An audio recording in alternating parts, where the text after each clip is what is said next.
এইবারে সমাজে একটা ক্যান্সার চলছে, ধরে দিচ্ছি। এ কথায় আমার আর কোনোদিন এই এলাকায় কেউ আমাকে আনবে না, বিশেষ করে মাদ্রাসা মসজিদের লোক। ক্লাবের জলসা হলে আনবে। দেখুন তো কতটা বিতর্ক কথা বললাম না, উচিত কথা। এই আপনি কথাটাই তো বলিনি। বলছে শুনুন, আল্লাহ বলছে যারা কোরআন জানে না এরা কি অন্ধ, যারা জানে চোখওয়ালা লোক, তাই তো? আচ্ছা, আমি মমতাজুল ইসলাম, আমি জীবনে কোনোদিন চোখে দেখতে পাইনি, জন্ম থেকে অন্ধ। আমার হাতে যদি একটা 5 ব্যাটারিওয়ালা লাইট যদি ধরিয়ে দেওয়া হয়, আর যদি বলা হয় খায়রুলকে তুমি ওই রাস্তা পর্যন্ত পৌঁছে দাও, বলুন তো খায়রুলকে পৌঁছাতে পারবো না মাঠের জমিতে ফেলে মারবো? কোনটা? জমিতে ফেলে ওকে মারবো, কারণ আমি তো অন্ধ। অন্ধ নয়, আমার কাছে লাইটই বাকি, দিনই বাকি, রাতই বাকি, তাই না? তাই সমাজে আমরা মাদ্রাসা থেকে কিসের শিক্ষা হয়? দিনের শিক্ষা। দিন মানে উজ্জ্বল আলো, তাই না?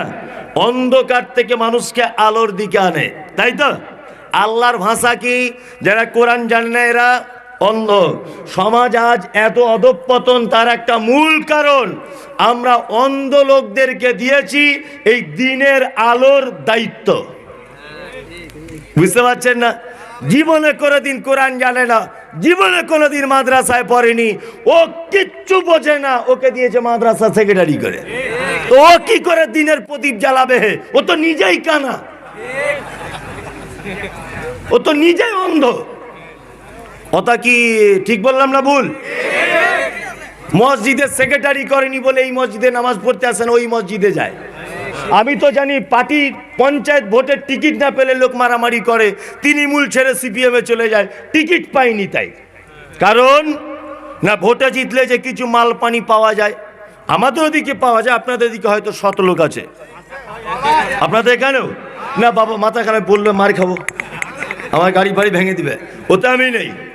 তাহলে আমি যেটা বলতে চাইলাম, আমি জানি পঞ্চায়েতের টিকিট না পেলে লোক পার্টি চেঞ্জ করে, এমএলএ টিকিট না পেলে লোক পার্টি চেঞ্জ করে। এ মসজিদের দায়িত্ব পেলেও না মসজিদ চেঞ্জ করে ওই মসজিদে যাচ্ছে, মানে বুঝে নিতে হবে মাল 2 নম্বর। বুঝতে পারছেন না? ওকে মাদ্রাসার কমিটিতে রাখা হয়নি বলে মাদ্রাসা আর দান করে না। কেন? নিশ্চয় তোমার চরিত্র তুমি ঝেড়ে খাও। কেন? তাছাড়া তোমার রাগ হয় কেন? নাইবা করলো তোমার কমিটিতে রাখলো, নাইবা তোমাকে মসজিদে রাখলো, বরঞ্চ এখানে টাকা তো আগুনের মতো, একটাকে এদিক ওদিক হয়ে গেলে কিয়ামতের মাঠে বিপদের কাঠগড়াতে আপনি দাঁড়িয়ে যাবেন। বরঞ্চ দায়িত্ব থেকে এড়িয়ে থাকার চেষ্টা করুন। আর আপনি বড় খাতা নিয়ে ঘুরছেন দায়িত্ব নেবেন বলে, আবার দিল না বলে বলছেন না রে ওরা সালা একা একা কমিটি করে নিয়েছে, আমি মসজিদে যাব না। হ্যাঁ, সমাজ আর 2 দিন পরে ক্যান্সার হয়ে যাবে সমাজে। ইমার্জেন্সি মসজিদ মাদ্রাসাগুলো আলেম ওলামাদেরকে দিয়ে পরিচালনার দায়িত্ব দেন। এমনি শিক্ষিত লোক নয়, টাকা হয়েছে বলে, ক্ষমতার জোর আছে বলে, পার্টিলাটির জোর আছে বলে, পঞ্চায়েতের জোর আছে বলে তাকে দায়িত্ব দিয়ে দিলেন। জাতি ক্যান্সারে রূপান্তরিত হবে। আল্লাহ বলছে ও অন্ধ, ও চোখে দেখতে পায় না। আল্লাহ বলছে অন্ধ, আর আমরা অন্ধকে দিয়েছি এত বড় 5টা 7টা গ্রামের একটা মাদ্রাসার দায়িত্ব। সমাজ কি আন্ধা কো আন্ধা পড়াতে? হ্যাঁ, আশ্চর্য ব্যাপার।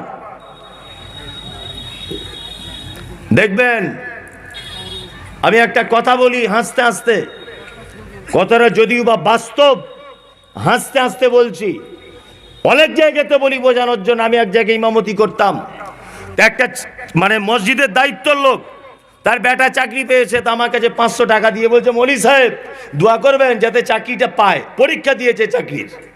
তা আমি তখন বলছি হ্যাঁ দোয়া তো করবো, আল্লাহ চাকরি পাক, বেতন যেন আমার মতো হয়। তখন সেক্রেটারি বলছে না এ দোয়া কেমন করে করছেন। আমি ডাইরেক্ট বলে দিয়েছি, আমার মুখ কিন্তু ছোট থেকে খুব কাটা, আমি বলে দিয়েছি যে চাকরি হোক, বেতন যেন আমার মতো হয়। তখন বলছি এরকম বেতনে চলে? আমি তাহলে আমার চলে কি করে? বলছে না আপনাদের টাকায় বরকত। আমি তাহলে তোর বেটার টাকার আমার টাকা পাল্টাপাল্টি কর, দেখ বরকত কাকে বলে, দেখ বরকত কাকে বলে, বরকত ছুটে পালাবে। কি বলছি বুঝতে পারছেন না? হ্যাঁ, এ হচ্ছে অন্ধ লোক, এ অন্ধ। কি আশ্চর্য ব্যাপার! আমি অবাক হয়ে যে আল্লাহর কসম আপনার বিরুদ্ধে বলছি না, একটা মাদ্রাসার